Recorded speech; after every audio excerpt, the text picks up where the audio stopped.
The Wisdom of Time. Script. The 5 Hidden Secrets of Generations Church, a breakthrough in human struggle. What if everything you've been taught about struggle is a doorway? What if one forgotten institution, operating in plain sight for generations, cracked a code that turns pain into power? Welcome back, Seekers. You're with the Wisdom of Time, where we don't just study history, we decipher its secrets. Let's get real for a second. Struggle sucks. Feeling stuck, like you're fighting the same battles your parents did, or maybe even their parents? It's exhausting. We've all been sold the same self-help playbook. Hustle harder, think positive, grind it out. But what if the game itself is rigged? Today, we're going off-map. We're diving into the story of an institution known only as Generations Church. Not a specific building you can Google, but a pattern, a blueprint that has appeared and reappeared throughout history under different names. Scholars whisper about it. Certain family lineages are quietly connected to it. And its central mission? Not worship in the traditional sense, but the alchemy of human struggle. They believed struggle wasn't a bug in the system. It was the system's most sacred feature, and they left a manual. We've pieced together their 5 core revelations. These aren't doctrines. Think of them as operating principles for the human soul in a chaotic world. Buckle up. Secret number 1, and this flips the script. The cycle is the curriculum. Generations Church didn't believe in linear progress. They saw life as a spiraling ascent. You don't solve a struggle like betrayal and check it off forever. No. You encounter it at a deeper, more complex level years later. The Church's first breakthrough was to stop fighting the repetition. Instead, they asked, what is this specific version of the old pain trying to teach me now that I wasn't ready to learn before? This is mind-blowing because it reframes everything. That financial fear that feels just like your dad's? That relationship pattern that echoes your grandma's stories? It's not fate. It's not a curse. According to their texts, it's an invitation to a masterclass. The struggle repeats because you, your family, and your community have unfinished homework. The emotion is the same, but the lesson level has been upgraded. So the first secret to a breakthrough? Stop screaming "not again" and start asking, what for this time? The cycle is not your prison, it's your syllabus. Which leads us to secret number 2, the sanctuary of shadow. We live in a culture obsessed with the light.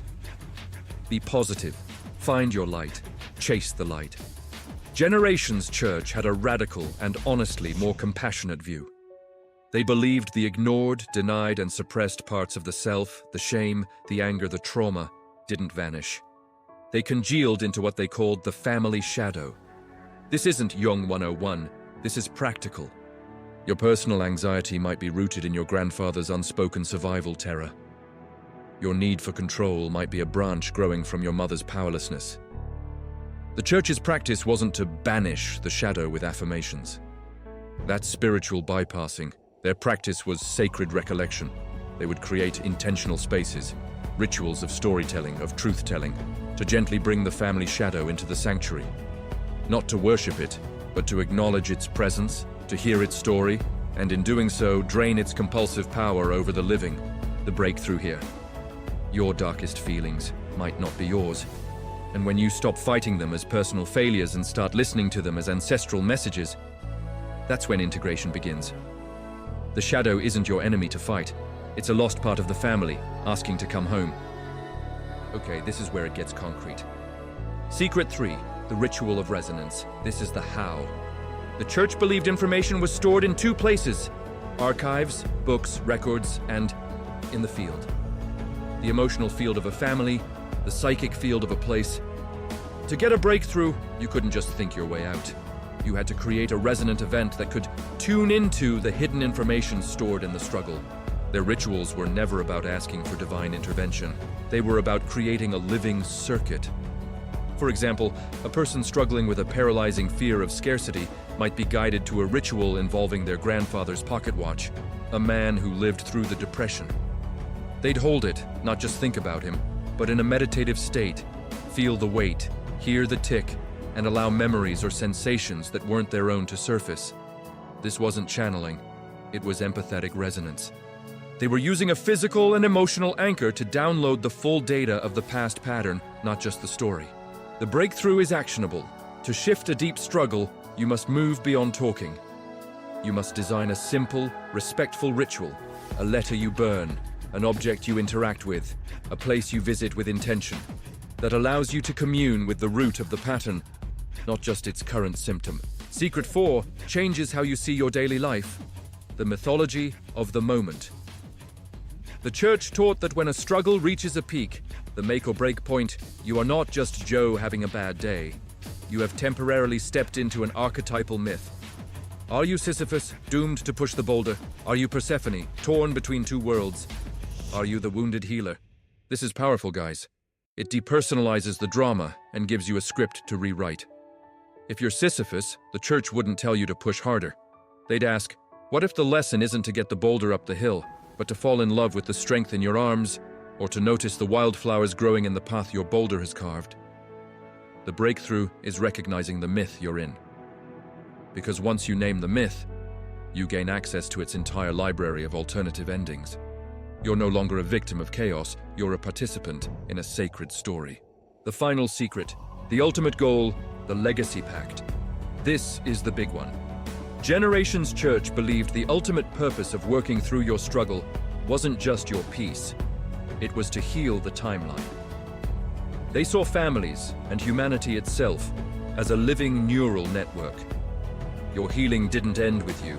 By achieving a genuine breakthrough, you sent a clear signal backward and forward along the familial and collective nerve. Your grandfather's unprocessed trauma created a kink in the line.